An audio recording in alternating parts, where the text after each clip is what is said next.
Just real quick about me, my background is work zone, asphalt, concrete, drainage work, and really drainage is what we're going to talk about today. And the simple tagline is you have questions, we have answers. But to get to those questions, those answers, I want to present some information. Typically, this course is taught between 6 and 7 hours in full. So we're condensing this down into about 53 minutes. So we're going to fly through some things. I wanted to pack in as much as we could today to give you as much as possible.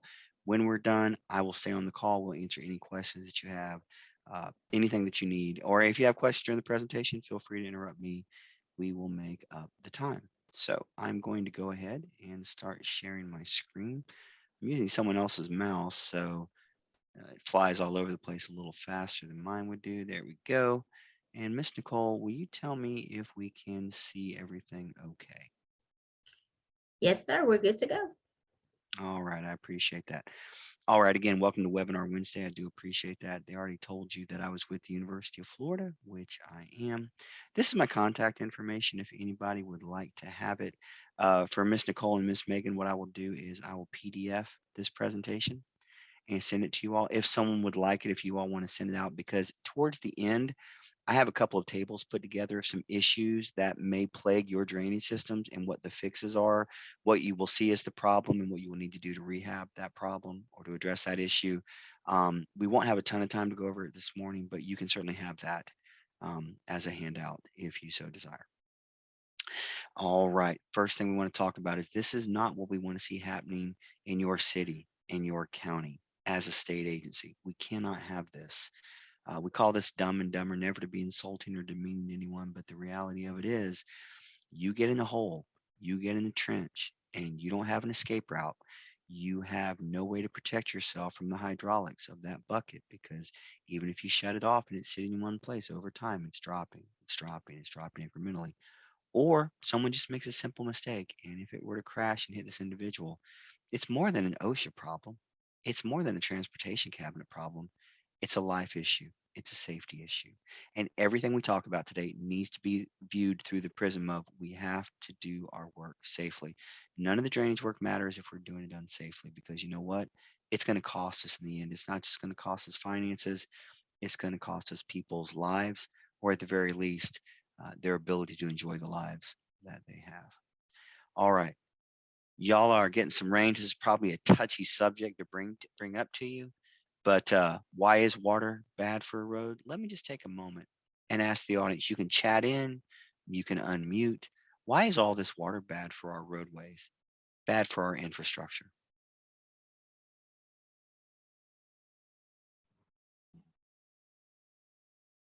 Could wash out the roadways. It certainly can. Yes, someone else. Yeah, it undermines the road base. And one of the challenges we're facing as a state in Kentucky is that we put down this pavement and it's porous. It's got holes in it. So the longer the water sits on top of the pavement, the more it gets absorbed down in. Or the longer the water sits on the side of the roads, it gets absorbed into the water table. And often, just like Miss Becky said, it makes its way underneath the layers, underneath the pavement that we don't see, the base, the subgrade. And it begins to deteriorate those. And as those deteriorate, well, the pavement on top has nothing to be pushed down against. Because remember, as you drive over these roads, the roads are pushed down. The reason they don't give and move is because you're supposed to have a good layer underneath them. But if that layer is not functioning properly, when that pavement pushes down, it's going to snap, it's going to crack, it's going to give. So I have this video. It's interesting that Miss Becky talked about the road deteriorate. I want to play this, and I'm not going to share the sound because it gets to be overwhelming sometimes. I'm going to narrate it as we go. This is a storm that was experienced just a couple of years ago. If it will allow me to play, I'm using a different computer, so it may not, but it would be nice if it did. So let's see if it will. If it will, it will not. So we're going to move on. It worked fine last night. Has anyone in here dealt with a situation where you were in, near, or around a roadway and you got a massive amount of water and you had a roadway that was covered like this? Has anyone ever dealt or seen anything particularly like this? Where you live, where you work? Yes. Definitely. Mhm. Okay. And the challenge that we face is, how do we get the water off the road in a timely fashion? What do we do? Is there anything we can do?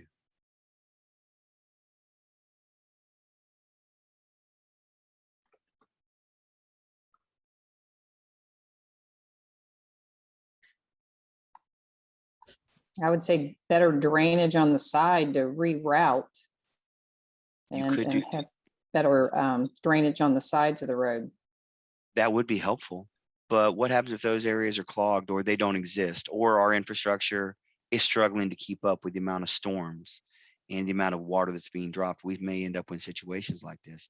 And the problem is, we are at the mercy of the water to evaporate over time. But as long as it's sitting there, it's causing erosion.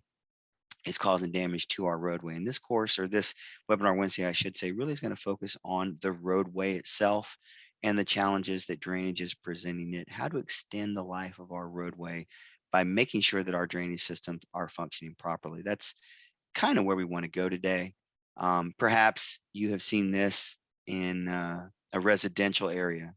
I had an individual where I worked who decided it'd be a great idea to get all of the leaves and debris out of their yard and stuff them in the catch basin.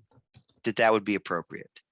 I'm not certain exactly what they were thinking that would make them think that. It just meant more work for me and my staff to go out there and get it cleaned out, because we need those areas catching the water and catching the runoff. So there are going to be times that you're going to interact with folks. They're going to do things you just can't fully understand, and we probably never will. And that's okay.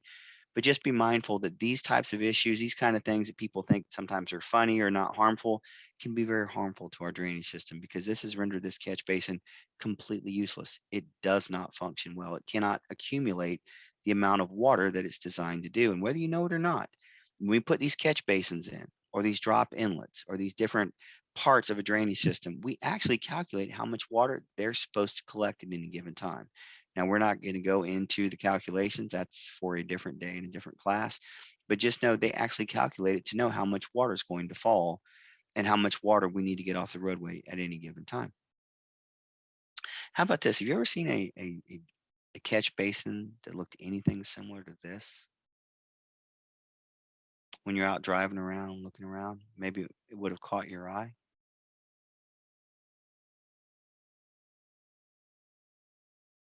See anything like this?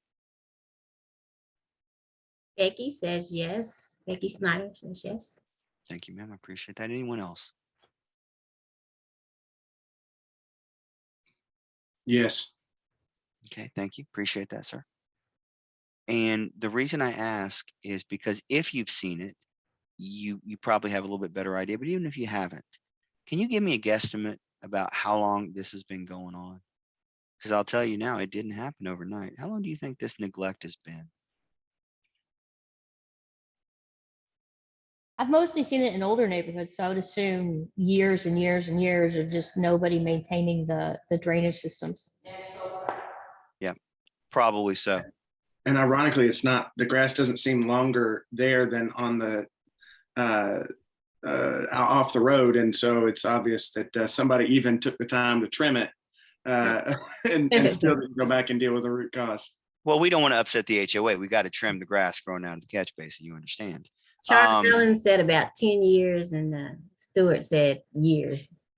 And it's Mhm. oh yeah, you're all right. It's been a while. And here's the reason I bring this up and why I think this is kind of the foundation of everything we're going to do today. If we have this stuff as a component, as part of our drainage system, but it's not functioning, one of the things we're going to talk about is if one piece doesn't work, it affects every piece.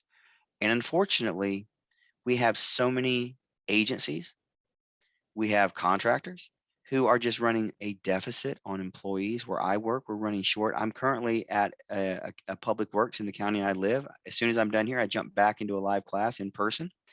They're 40% down on the staff. Do you know how difficult it is to maintain an infrastructure in a county if you're 40% down on your staff? And y'all, they're not getting applications. So what I'm saying is, there are issues built in that are challenges that are going to be very difficult to overcome. But we've got to find ways, because this is not an expensive clean out. We can come in and get this taken care of and get it done.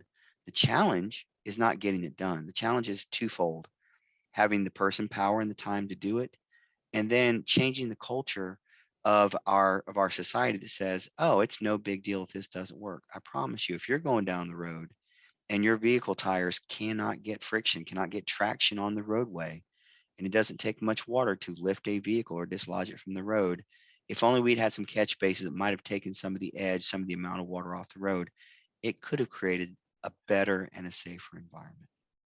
Now, a little history for those who like history. This is how we used to pull ditches back in the day. Fortunately, we have gotten a whole lot better in what we do and how we do things in terms of technology. But I just want you to understand, this is where we've come from to understand where we are now. Now, there are some basics here. Here are some of the basics behind having a good roadway drainage. Number one, we got to know a couple of things, and this is very hard for people who maybe don't do this for a living or don't work in and around it. Number one, and this may shock some people when you tell them this, but water does not flow uphill. Water flows downhill. It's not rocket science, y'all, but water is going to flow downhill. That's what gravity does. It pushes the water down. And the other issue that people don't understand is water's got to go somewhere, because if it's not going somewhere, we've got problems. And you know what it's like. If you have ditches in your area where water sits for a long period of time, those are areas that can breed what? Disease, pesky insects that bring disease, a lot of challenges and problems. And so we want to make sure not only that water flows downhill, but that it's flowing and that it's going somewhere, that it's constantly in movement, or the water is being drawn down into the ditch line so that it's being absorbed into the water table. Now, there are really 7 things to think about this morning as we go through how to maintain our roadway drainage. And that is, there are 7 parts to even really having a good roadway. And really the first one is you got to get the water away from the road. You have to. Now listen, we're not going to build a canopy or a bubble over our road so water doesn't fall. So water is going to hit the roadway, but we got to get it off as quick as we can. And the best way to do that is to have those catch basins or somewhere for the water to drain. But is there something else we need to do with the road that will cause the water to drain off the road? What could we do with the road that'll cause it to drain?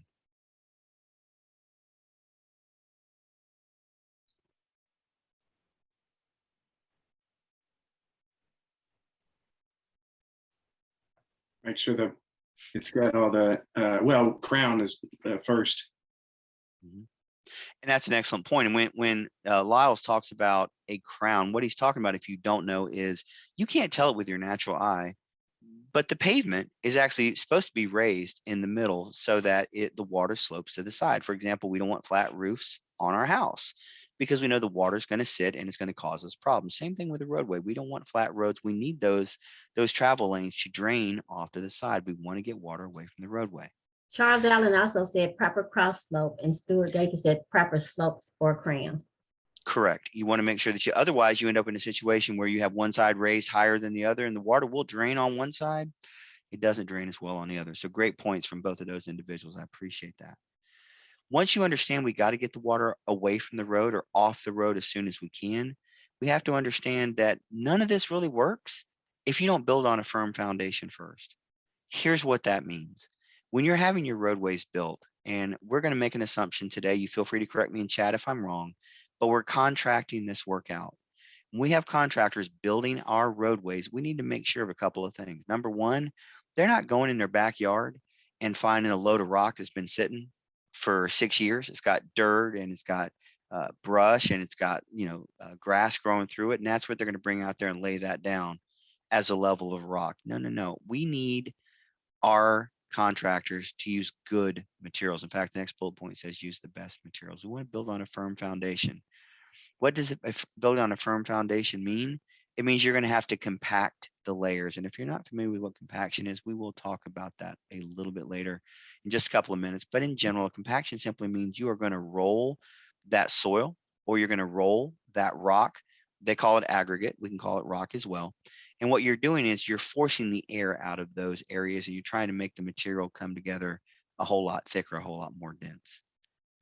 Another challenge that we face is if you're working on the construction side and you're doing brand new construction, we don't always build things in a way that are easy to maintain and take care of. For example, Miss Nicole and Miss Megan, they may be on the construction crew and they build something that's just pretty. It's really nice interchange and all of these things. However, if my crew gets called in and I'm supposed to maintain it and keep it, it's got to be in a certain way where I can actually maintain it and get to the areas I need to get to without having to tear things up to keep it going. Another issue that we're facing as a state is designing our roads for the traffic loads and the volumes you see out there. Let me take a quick poll of everyone, if I may. For any of you that live in a more rural area, have you noticed more traffic in that area? Perhaps they're building subdivisions. Some places are putting in apartments or condos. Have you noticed more traffic coming in and out of those areas in a more rural setting? Does anybody notice that? Yes, as Quinn Sutton and Stewart says absolutely. Charles Allen says for sure, and Tina says yes. And part of that reason is because we push people to do what? We want to push them out of the downtown area of the city so we don't have such heavy traffic. We want those places to be visited by pedestrians, bicyclists, and come downtown or in these areas and frequent and bring business to those areas. And I get that. But when you push traffic to the outer circles, the problem is the outer areas may not be designed to carry the amount of traffic that is on them or the heavy loads that are on them. For example, if you're on a roadway where you have trucks coming in, they're hauling rock, they're hauling soil, they're bringing in asphalt to put down pavement. If you're pulling that on roads that weren't designed to carry that particular type of load, it's going to cause damage. It's going to cause deterioration faster than the roadway would have normally. So you want to make sure that as roads are being built in your area, they're being designed properly. And what that means is, how much traffic are we expecting per day? We actually are able to put out traffic counts. We can tell how much traffic we have. And then that's going to determine the kind of mix we put together, because the mix we put together is what we lay out there. And it's supposed to have the properties that will hold up to that level of traffic. Or as we're moving into the fall, as the temperatures begin to get cooler, the binder, what holds it together, is going to have to be able to hold really well on top of the heavy traffic coming through. And then the very last thing to have a good road is you've got to protect your investment. I will not mislead you in any way this morning. This brief presentation we're doing this morning is not about how never to spend money, because you cannot maintain your drainage system and not spend money. But the goal, the thought that I have, is simply, if you put in the finances on the front end of keeping something going, keeping it healthy, it's going to cost you a lot less on the back end when you're having to completely rehab a travel lane. For example, you've got to do a complete mill and resurface. You've got to dig it up, put new pavement down, because it's not just new pavement down. You have to check and see, what about the layers underneath it? Are they proper? Do they have any deterioration? That costs money. It costs money for the materials. It costs money for the people doing the job. So I would just encourage you to think about, what can we do on the front end? Maybe that's a better inspection program. For example, from what I understand from Miss Megan, it's raining. Well, you know what? Those are great days to go out and check and see how your drainage systems are working in your area. If you have nothing else that you can do, if you're a worker, going out there and check and see. If you're an elected official, I encourage you, get in your vehicle, drive around your area and see for yourself. Because you know what? This isn't rocket science. If you see areas that are stopped up and blocked up, we need to address those things, because the longer we wait, the more it's going to cost us moving forward. So I wanted to kind of encapsulate some of the issues I think that are facing our state, that are facing Kentucky. And you can see all of these. We'll cover these very, very briefly, each one of them. And we have problems in some places where you have vegetation that's out of control. There are some roadsides that if you put up a sign, no one will ever see it because it'll be buried behind trees. So I have no idea what's coming. There are some of our signs out there that have had vegetation all over them, and then we cut the vegetation back, and the signs have goop and mess and road debris on it. Now they're not even retroreflective. You can't even see them coming down the road at night. And a lot of our places, we don't have street lights and street lamps. So we're going to talk about vegetation issues. We're going to talk about pavement failure. What are we looking at? What are we seeing? We're going to talk about slope failure and the costs that are associated with that. We're going to talk about maintenance of both ditches and also pipes, because both of those are very important. Before we go today, we're going to talk just a brief little bit about what are some of the legal principles and guidelines within our state. We're going to again talk about compaction, which I referenced on the last slide. We're going to touch on wetlands just a little bit. It is very, very critical that we protect our wetlands, our high quality waters, if you will. We'll have a section on that. And then finally, we will talk about, as we get ready to go, worker safety and how that ties everything together that we're going to be doing here. So let's talk about overgrown vegetation here. Can someone help me out here and possibly identify what kind of vegetation is this?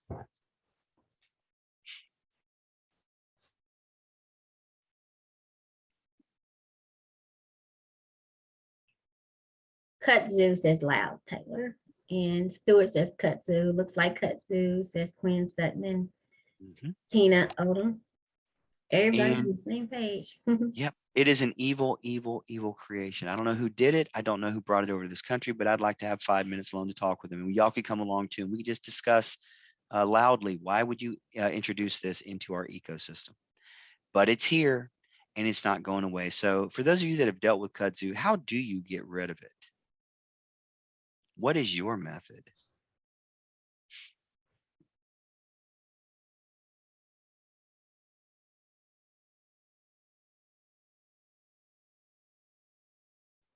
Do you have one? Spray says Stewart Gaither. Okay. Use herbicides, sure. Rick Blackburn says pigs. They'll eat it. What else?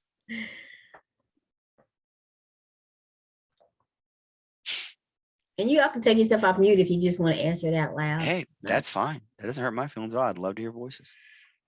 Not that I hear voices. That's not what I'm indicating. But maybe I do. You don't know. And I've had some people say, well, we just burn it back. But the problem is, Miss Nicole, is it comes back.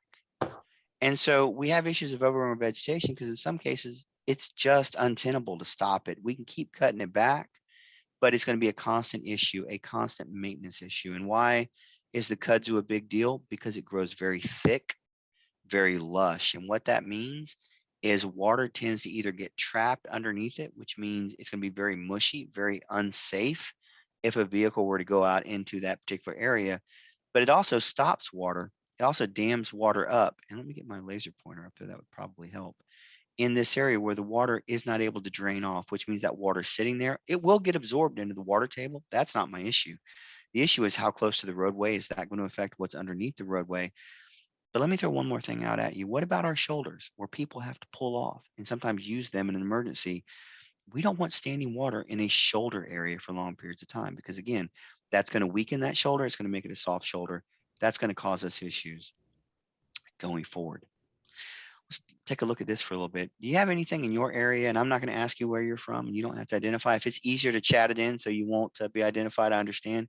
Do you have any roadways like this in your area where, y'all, they got some problems? We have some issues here. Absolutely, says Tina. Okay. Plenty, says John Kirkle. John, I appreciate your honesty there. Thank you. And again, this is never to be critical of anyone. This is just real life where we live every single day. We have these roadways. I just stepped on the cord. We have these roadways that we deal with. And unfortunately, this one has needed some attention for a very long time. And because we've not been able to do it, you can see that water, man, there's nothing preventing it from just getting into the holes. It's just sitting there and being absorbed further and further down in. Why is that a problem? Well, it's here and it's here. And if you look at it going down that road, notice where the deterioration took place. Isn't that right about where the wheels are on most vehicles? The wheel paths, we call them. Yeah, because of all that weight pressing down on those tires, pressing down on the pavement. If there's deterioration underneath the pavement, those areas are going to give, they're going to crack. And when you see something like this, you see this cracking kind of looks a little bit like an alligator skin. We call it alligator cracking. Some people refer to it as chicken wire, whatever you want to use. That is a sure sign that you have saturation or too much water underneath that pavement, which means we're going to have to get underneath there and we're going to have to rehab that area. The longer we let it sit under there and the longer it deteriorates, the more likely you're to see something like this, because by the time you see this, this has been a problem for a good long while. And I'd love to tell you, you know what, just come in here and pave over the top of it. It's no big deal. The problem is if you were to do that, that pavement you laid down on top of it would start to have the very same crack show up underneath it. It's called reflective cracking because whatever's underneath it is going to show through to the top. When you have a good solid foundation underneath, the top remains a good solid foundation. And in this case, it's been going on for a while. just, you don't have to answer this, but how deep do you think that little pothole is? Think it'd mess up your vehicle? My wife has a Caribbean blue Kia Soul. It literally sits about that high off the ground. So when I get in and out of it, it's a little challenging, a little bit difficult. But you know what? If she's driving down that road and she hits that, that is a good way to tear up our vehicle.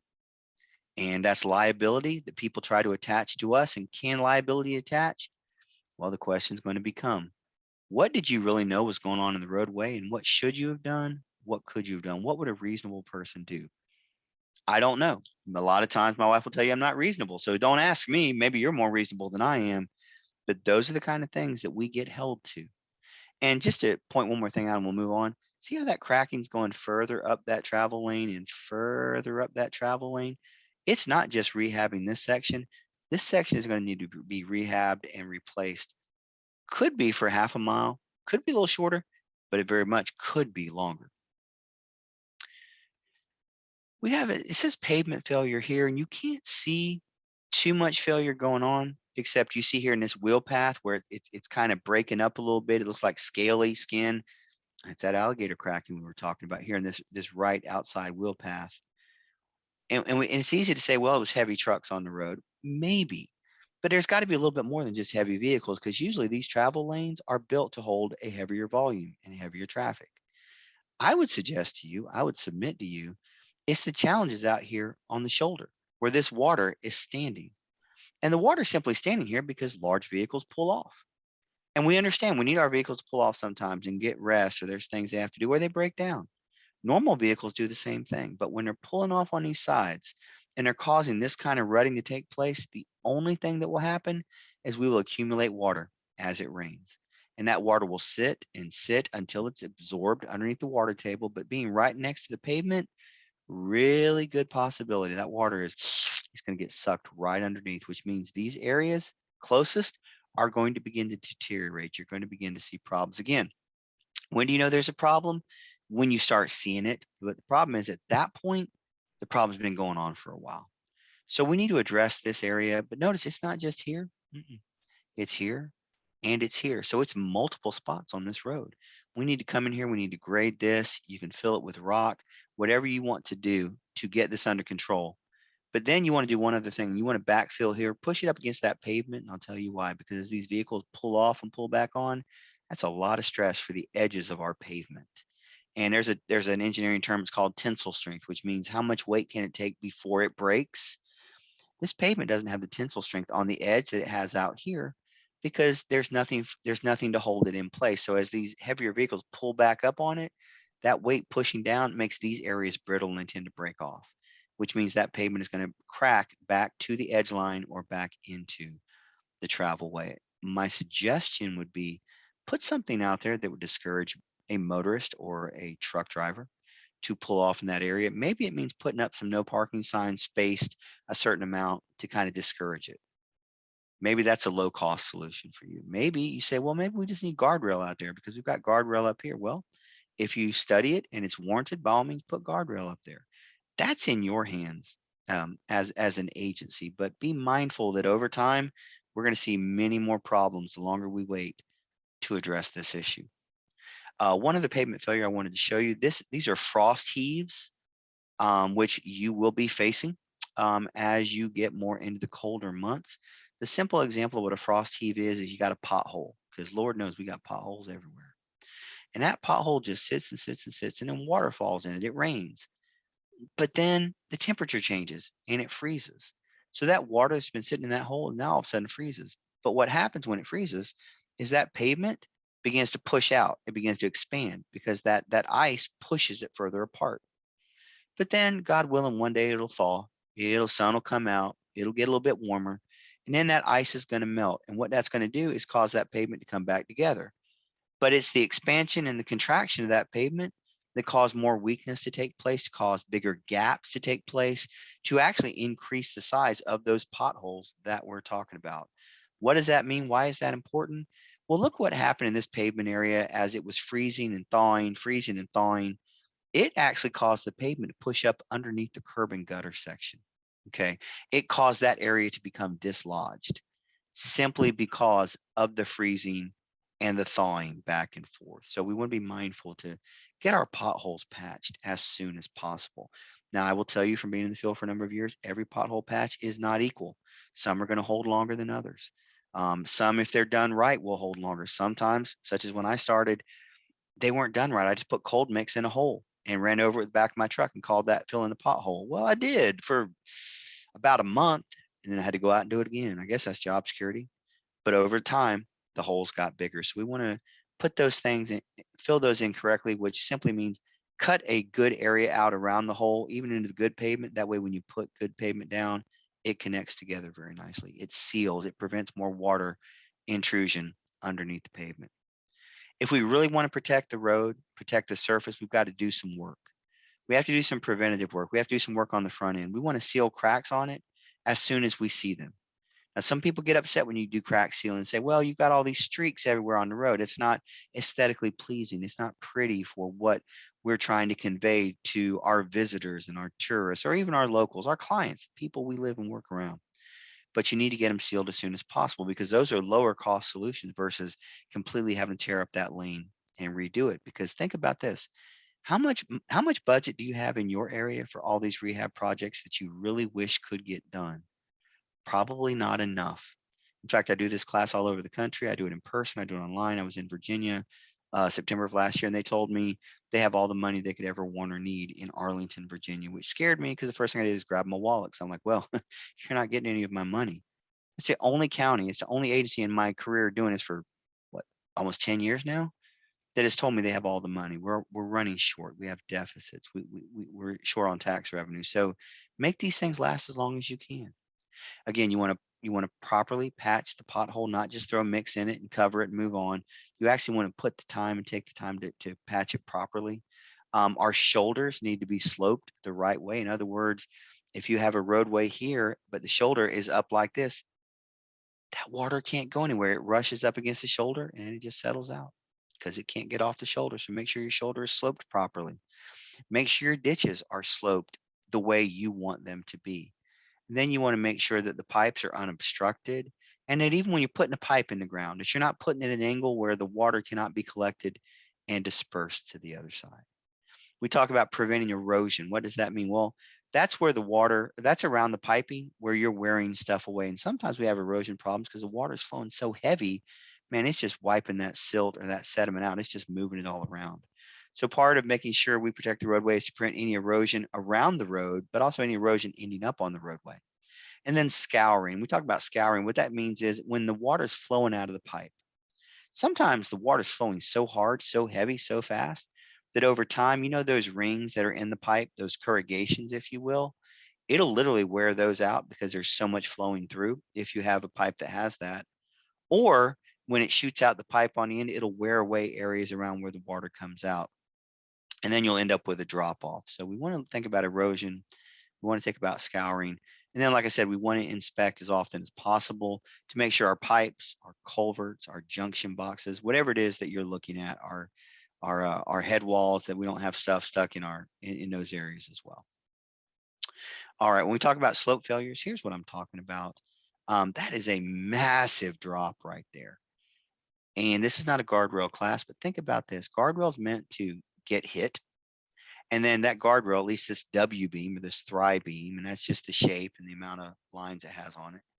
You hit here and it absorbs the impact, and the impact is absorbed all the way down the guardrail. The problem is, you see where all this slope is being eroded and eaten away. Now you've got posts stuck in the ground, but I'm trying to peek around the corner of it. How deep are those posts now, and how strong are those? May not be so strong. They may be very weak depending on where they are. So number one, we need to back in, because if a vehicle hits here, this area is liable to fail. And so here's what that means. Something to consider is that when one side of the house does not do what the other side of the house is doing, sometimes we cause conflicts. And so sometimes our drainage system failure, like this slope failure, is affecting other things as well. It's affecting, in this case, a guardrail system. If a vehicle goes off the road, if that doesn't hold, oh my goodness, they are going down into that failed slope area. So we want to get this filled in. We want to do something with this pipe. I get it. Water's supposed to run off the road and fall in the pipe. We need to place this a little bit better. And I'm not sure who thought it was a great idea to hold it down, to ballast it with a chunk of concrete, but somebody thought it was a good idea. Raised in the South, I do understand Southern engineering and Southern ingenuity. This is not appropriate. This is not proper. This is a really poorly done job. When we don't address our slope failures early, this is what we end up with. And here's a different slope failure that's taken place. It's not just behind the guardrail now. Now it's come out to the front.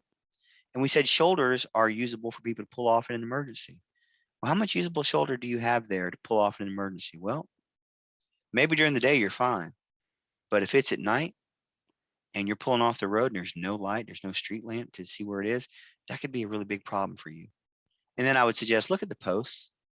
They look a little bit out of alignment because we've worn away that soil that it was wedged down, you say 6 to 8 feet that was driven down into. Well, all of a sudden you don't have 6 to 8 feet of soil anymore, and that loosens that area. And if a vehicle strikes it, it could be an issue for how that guardrail is supposed to function.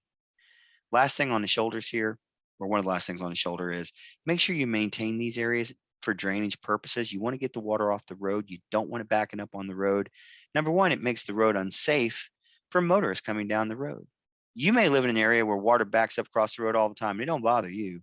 But if I come driving up there with my wife next year to do some teaching for Kentucky, and I'm excited to do that, I may not know. And if I come around a curve or stretch of road where I can't see it very well, I don't know how deep that water is. So keep that shoulder cut back.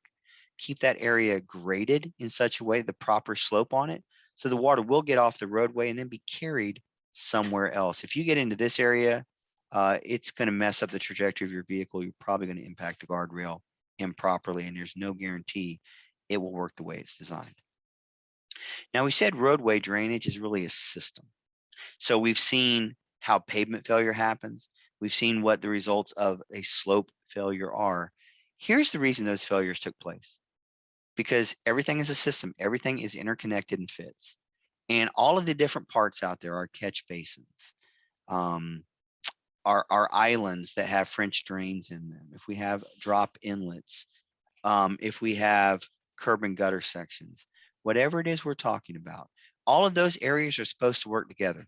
And if they work together, the idea is we can get water off the road, assuming they were designed correctly. And that's the assumption we'll make.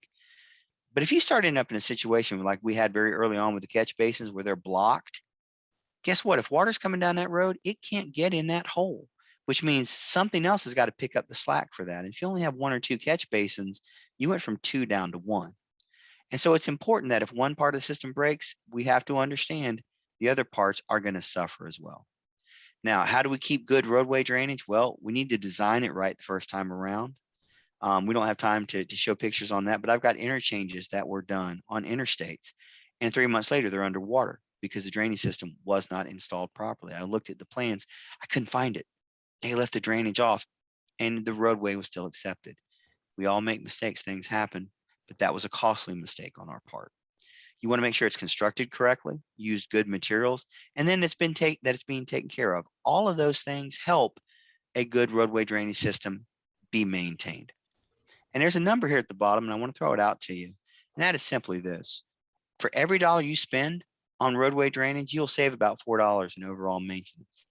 In other words, for every dollar you spend on the stuff we're talking about today, on the back end, you're going to save an additional $4 of what it would cost because it's going to affect other things in your drainage system. For example, we had the pavement failure where you had the shoulder that had areas worn away by trucks pulling off and pulling on.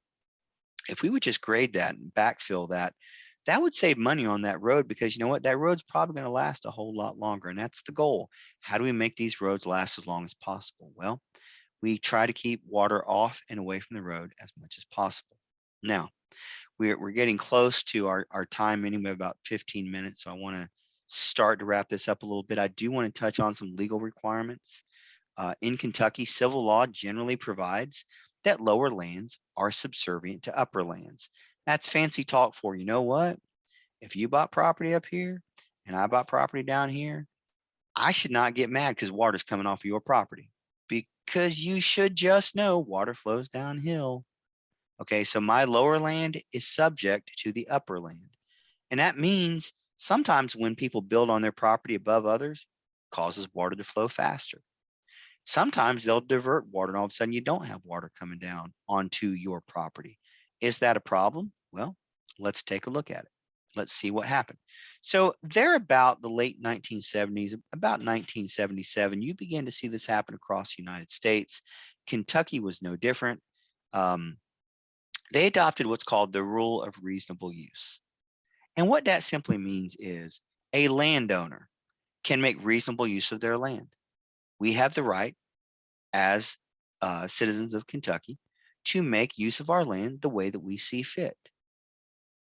But what it also says is don't go get crazy with that. And that's what the bottom part talks about.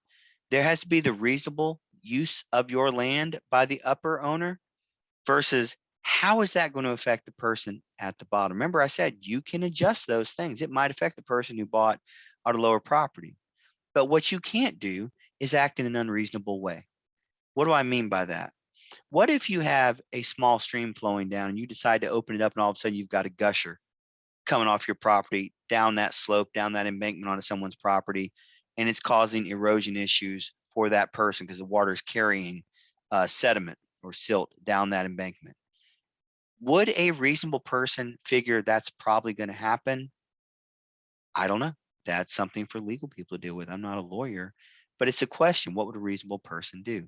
Because if you're severely damaging other people's property, they're going to ask you, could you have foreseen that was going to happen? If the answer is yes, you probably have not acted in a reasonable manner.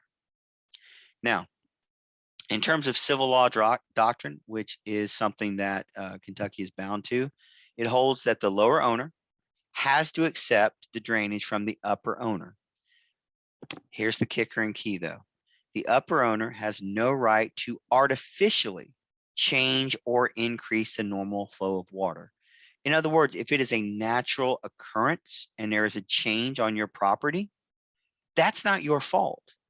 But if you dam something up, or if you cause an issue that creates more water flow, then you are responsible for that. You have accelerated the water, you have changed the water flow. And if it unreasonably damages, say me, let's say Miss Nicole lives up in the big house on the big side of town, which is where she lives, and I'm down here in the valley, just trying to get by with my wife and kids. If you're damaging my property, then we would be held responsible under civil law. Now, here's the catch on that. This says the transportation cabinet, and that's absolutely true, but I want you to know this encompasses the transportation cabinet, cities, counties, municipalities, those that are in governmental authority. But I put transportation cabinet in here. It simply says the transportation cabinet strives to develop and make, and here's that word, reasonable use of its lands and right of ways through sound, reasonable, and accepted engineering practices. Here's what I mean by that. We don't just throw stuff against the wall to see what sticks. Ah, that sounds like a great idea. We'll try that. No, we're using practices that people have done through the years or practices that have been developed and they're accepted. They're not just somebody come up with the idea in their garage and built something, put it out on the road. That's not what we're talking about. Sound, reasonable, and fully accepted engineering practices. Because if you do that, then your agency is not responsible if you increase the flow of water in a drainage situation or you slow it down. Because what you were out there doing was trying to improve it, maybe clean it out, maybe address an issue that's there. You're not liable under those conditions unless it is determined by a court of law that you just acted unreasonable and that you created substantial damage to someone else. In that case, that kind of pierces that veil of protection and you can be held liable and responsible as an agency. So what we'd say to that is use sound, reasonable, accepted engineering practices. None of this wonky stuff, no, just creating stuff in your laboratory in your basement, okay? It needs to be accepted practice. And if you do that, the opportunity for liability lessens quite a bit on your agency. Now notice I didn't say you can't be sued because you can sue anybody over anything. But in this case, you are more likely to prevail. All right, we're winding down. We just have a couple of minutes left. I want to talk about wetlands real quickly here. We want to be very protective and very careful of areas that would be considered a wetland. In your area and where you live, what would be considered a wetland or a high quality water where you work or where you live?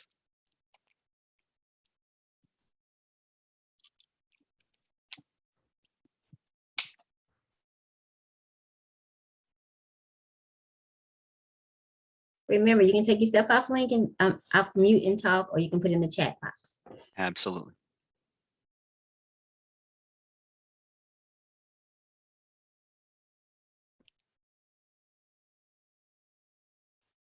And we'll use the picture as sort of a contextual starting point for you. And that is, you see, we have this ditch out here that's containing water. What you can't see from the picture is that water is then carried away to a more naturally vegetative area, areas we don't intrude upon.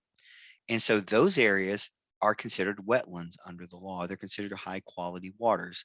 What that means is they really don't want us disturbing them if at all possible, because these areas act as natural filters for different pollutants that are found in our environment, in our ecosystem. So we don't want to introduce anything into them that's not already occurring. For example, if we were paving out here, you need to let FEMA know that you're going to be out there, because if there's an accident and it gets into an area in a floodplain, that's more regulation that comes down on us. So be mindful if you're doing any paving in a floodplain to let the feds know that, let FEMA know that. We try to avoid touching the water if at all possible. We do utilize what's called the one scoop method. In other words, we get one scoop to get out whatever the problem is. We try to keep these areas free and clean of debris in the water. We also try to keep these areas free and clear of debris on the ground, because wind carries it, it gets in the water. That could be trash, that could be rubbish. For any of you that are responsible for workers, or if you are in the field, make sure you're careful when people are picking stuff up. We have a lot of people that are contaminating themselves by picking up things they don't know. If you find a butane torch, let's say, that has a blue discoloration or hue around the coils, oftentimes that's been involved in the manufacturing of methamphetamine. So you want to be careful touching stuff, picking it up. We had one crew in Kentucky, in one of the counties, that found one of those, the Yeti coolers, the really nice ones. It was just sitting on the side of the road. It was brand new. They picked it up, put it in the truck, finished their job, got in the truck, 2 in the front, 2 in the back, driving down the road. And the guy in the back opens the brand new Yeti cooler, only to find it's not brand new. Inside of it were the makings of a mobile meth lab. So those 4 individuals got to spend the rest of their day being hosed down by the fire department to make sure they didn't have any contaminants on them to deal with. So be mindful to tell your people safety's got to be the most important thing. And I hate to say this, but on at least 3 occasions I know in the last decade, we've had workers come across deceased bodies in these kinds of areas. So be very careful what you touch, where you go. Be mindful of critters around, snakes, spiders, all of those things. We won't do that to Miss Nicole. That is her favorite part of the course. You got one comment in there. Charles Allen said could cause issues with U.S. Fish and Wildlife, as well as if you remove trees or vegetation in a wetland. That is correct. And that affects our pipes, have to accommodate those as well. We have, and I'll speed it up a little bit. We have side ditches. They collect the water, they get rid of it. They send it to more naturally vegetative area. We slope it off the road, out and down and away. We want to make our ditches about 12 inches below the subgrade, below that bottom base underneath the road. So the water, if it's sitting there, doesn't get absorbed underneath it. It can absorb into the water table under. Here is a residential area where the water's flowed really nicely through here. But when you have all these leaves, it tends to get stopped up, and every agency, every area has a different policy on what residents are able to do. Some have to bag them, some set them up on the side. That's not for us to discuss today, but I will say sometimes these create issues for us in a drainage situation. You might build a berm ditch. In other words, water sloping from one property or down an embankment down onto the roadway. We can build up an area to capture that water and then send it to a different area. Something similar to this. And then you'll see it's got a bunch of rock in it. We add that, it's called riprap. It's rock, but it funnels the water through it. It slows the water down, and it also catches any pollutants, any sediment or any silt that's involved. You got one question from Yep. Tina Odom. If not noted by signage, how can you check if designated a protected wetland? That's something you can do through the records, through your agency. You should have records on that. That should let you know whether it is or isn't. And if you're working off a plan set, oftentimes they'll have that in the plan sheet on the information to let you know what areas to avoid. If you do a good job preparing the plans, and sometimes those plans will get that thick, but that should be listed in there as well. Great question, by the way. Outfall ditches, again, just they carry water away from the road. We capture them in one ditch and we send them away to areas where we don't have to worry about it. Those become wetlands, they become high quality waters, but we have to get the water there. That's what an outfall ditch does. For our ditches, there are really 4 shapes. There's the parabolic, there's the trapezoidal, there's the V ditch, and there's the rectangular. Basically parabolic and trapezoidal. Parabolic is a rounded bottom. Trapezoidal is more of a flat bottom. And then you have a V ditch, which is in the shape of a V, and a rectangle in the shape of a rectangle. You want to be careful when we're doing our ditches that they're able to recover for an errant motorist. So we want a minimum slope of 1%. Here's a picture of what I'm talking about. The parabolic, that's a fancy word for a round bottom. Trapezoidal, flat bottom, and we can see the other two. And we would select the top two ditches if at all possible because they carry more water. They capture more water than the bottom two. But there's some places we work and live where the two we have on the bottom are the ones we have. So you can either come in and redig them out and put in the bigger ones, or you can just say, you know what, if they work in the area, we're not going to change it, but just know the top two, the bigger ones, are always better for capturing more water and removing the water. You have a couple of different types of materials you can use. You have a steel, you have an alloy, you have reinforced concrete pipe and plastic. All of them are really good depending on where you are and what you do. All of them have really good things going for them. All of them have challenges as well. Some of them are easy to install, but some of them rust easy. Some are easy to install like the plastic, but expose the elements in the sun, they become very brittle. Concrete holds for a long time, but it can also be cracked and dropped, and you don't want to install pipes that have those issues. So we have good things about them, we have bad things about them. What I want you to do is make a decision at the local level. Our minimum size of a pipe is 18 inches for a cross-line installation and 15 inches for a residential driveway. We want to make sure the pipes can accommodate fish movement if at all possible. We talked about compaction. That literally means rolling over it. You see how all that's loose? Look what happens when we roll it. Notice how everything gets tighter together. Those circles, there's less room between them. That means we press the air out of them. You can use a roller, you can use a hand tamp, whatever it is, but you want to force those particles out of there. I want you to inspect. I want you to check your areas, make sure someone is doing that. If you see that alligator cracking, we know we got problems underneath it, and we're going to have to do something about it. Inspect your pipes on a regular basis, look for erosion, and try and do preventative stuff. If you see something's blocked, get it unblocked as soon as you can. All right, that will help with that. And then for worker safety, we know we have an 811 system. You can set up your temporary traffic control. If you don't know anything about that, get with Ms. Nicole, Ms. Megan. They'll talk to you about work zone traffic control training. Kentucky does a wonderful job with that. Make sure you've got people who know how to work around a hole, a trench, have an escape route. Don't be under the load like our picture at the very beginning, and avoid any places where you can get your shirt caught or your clothes caught. And don't have tripping hazards near where you are. Make sure you have OSHA certified people as well. And then we're going to end this with this, and that is, I said, your ditch lines need to be 12 inches below the subgrade. We want them below where the layers start. Make sure your ditches and curb lines are free and clear of debris.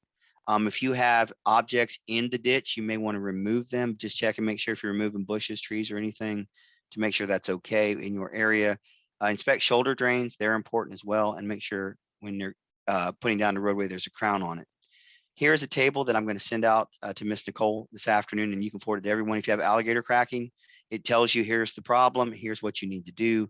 We're going to have to rehab it. If you have scouring or you have wearing away where the water's coming in the pipe, well, maybe it's not sloped correctly, and you're going to need to either put in something to slow the water down, like that rock or that riprap, or you're going to need to make sure it's clean and free of debris. If you have washouts along the road, we've got shoulder issues. We need to do something to get a better shoulder out there. Slopes, ditches, we have erosion taking place. Could be too much water flowing too fast. Inspect those areas and clean them. And with that, it is 10 o'clock, and I know I have to let you go legally. I don't want to, but I have to. So I ran through that real quick because I wanted to give you as much as possible this morning. I appreciate you coming and listening to me for the last 55 minutes or so. I'm happy to stay on the line and answer any questions anyone has. But with that, Ms. Nicole, I have to hand it back to you.